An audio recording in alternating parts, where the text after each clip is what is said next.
100 miles. Pelosi के tour पर चीन का दावा क्या है?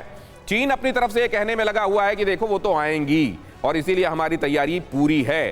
चीन का दावा यह है कि नैन्सी पेलोसी ताइवान जाएंगी। उन्होंने ये भी कहा है कि फिलीपींस के क्लार्क एयरफोर्स बेस से उड़ान होगी और ताइपे में साई इंगवेन से उनकी मुलाकात होगी। एक तरीके से चाइना ने प्रीएम्प्ट किया है, अमेरिका जो करेगा उसको प्रीएम्प्ट किया है और यह बताया है कि हम आपसे ज्यादा अकल वाले हैं और हम पहले से ही भांप लेते हैं कि आप क्या करने वाले हैं। क्या वाकई यहां चाइना 21 हो रहा है और अमेरिका 19, या अमेरिका को मालूम है कि कहां टैक्टिकल रिट्रीव किया जाना चाहिए और इस रिट्रीट के बाद कैसे वापस आना चाहिए? Major general Ashwini Siwach, defence expert, Ravinder Sachdeva, America के दिमाग को पढ़ने वाले हमारे foreign expert, air vice marshal PK Srivastava, defence expert, Mahesh Sachdeva, पूर्व राजदूत, आज की शाम हमारे साथ इस चर्चा में हिस्सा ले रहे हैं। सभी मेहमानों का स्वागत करता हूं। शुरुआत करता हूं आपके साथ अश्विनी सिवाच सर, क्या यहां अमेरिका फिलहाल बैक?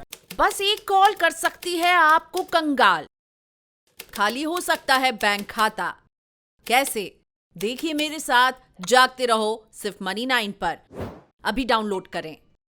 फुट में है और देखो, मैं नहीं समझता दिनेश कोई बैक फुट पे है, क्योंकि देखो सच्चाई ये है कि अगर ये विजिट एक बहुत कॉम्प्लेक्स सिचुएशन है, एक को बहुत फायदा है, एक को नुकसान। अगर ये विजिट हो जाती है तो देखो ये समझने की कोशिश करो कि जो बाइडन है उसकी छवि बढ़ जाएगी, क्योंकि आज की तारीख में जो बाइडन को कोई सीरियसली नहीं ले रहा, अमेरिका को कोई सीरियसली नहीं ले रहा। मगर वहाँ पर सी जिनपिंग को बहुत बड़ा नुकसान है, क्योंकि उसने नवंबर के अंदर कम्युनिस्ट पार्टी का इलेक्शन होने वाला है, 3rd टर्म का उसने इलेक्शन लेना है। तो ऐसे में लगता ऐसे है कि अगर मान लो ये विजिट होती है और कहीं ना कहीं चीन को नुकसान बहुत होता है, अमेरिका को फायदा होता है। अगर ये विजिट नहीं होती तो फिर अमेरिका को कोई सीरियसली नहीं लेगा, स्पेशली साउथ कोरिया और जापान। उनको लगेगा कि ये अमेरिका रिलायबल पार्टनर नहीं है। ये दुनिया और ये एक मिनट, इसलिए चीन की जो छवि बढ़ेगी। मुझे लगता है कि ये 28 जुलाई को जो बातचीत हुई है दोनों शी जिनपिंग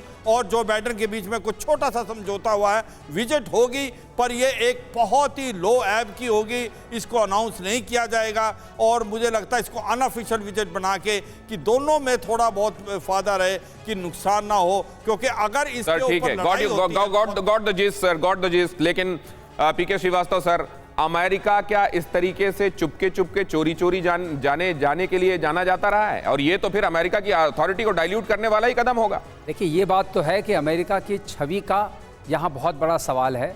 एक बार पेलोसी ने, स्पीकर पेलोसी जो हैं वो उसमें प्रोटोकॉल में मानी जाती है, उसमें प्रेसिडेंट माने जाते हैं। President of course commander in chief हैं। अगर उन्होंने अनाउंस किया और उसके बाद बैक ट्रैक किया तो अमेरिका की जो उसकी सत्ता का जो प्रभाव है ईस्ट एशियन कंट्रीज़ पर, उसमें ज़रूर बहुत नुकसान होगा। तो ये एक तरफ बात है। मगर दूसरी तरफ बात ये है कि क्या ये मौका है, वक्त है चिंगारी लगाने का? क्योंकि अगर आप इसके बैकग्राउंड में जाएं और देखें, पहले अमेरिका के और ताइवान के डिप्लोमेटिक रिलेशनशिप्स थे, जो जनवरी 1 1979 में जब इन्होंने पीपल्स रिपब्लिक ऑफ चाइना को एक्सेप्ट किया और डिप्लोमेटिक रिलेशंस बनाए, उस वक्त एक तरह का समझौता हुआ कि डिप्लोमेटिक रिलेशंस नहीं रहेंगे ताइवान के साथ, मगर 3 बातों पर ध्यान दिया जाएगा।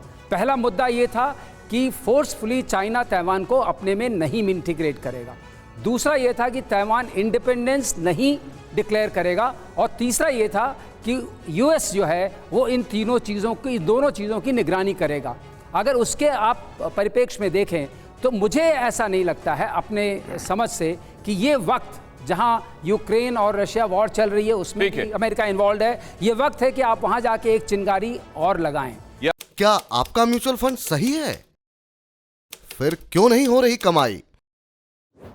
जानिए मेरे साथ म्यूचुअल फंड सेंट्रल में, सिर्फ मनी 9 पर। अभी डाउनलोड करें।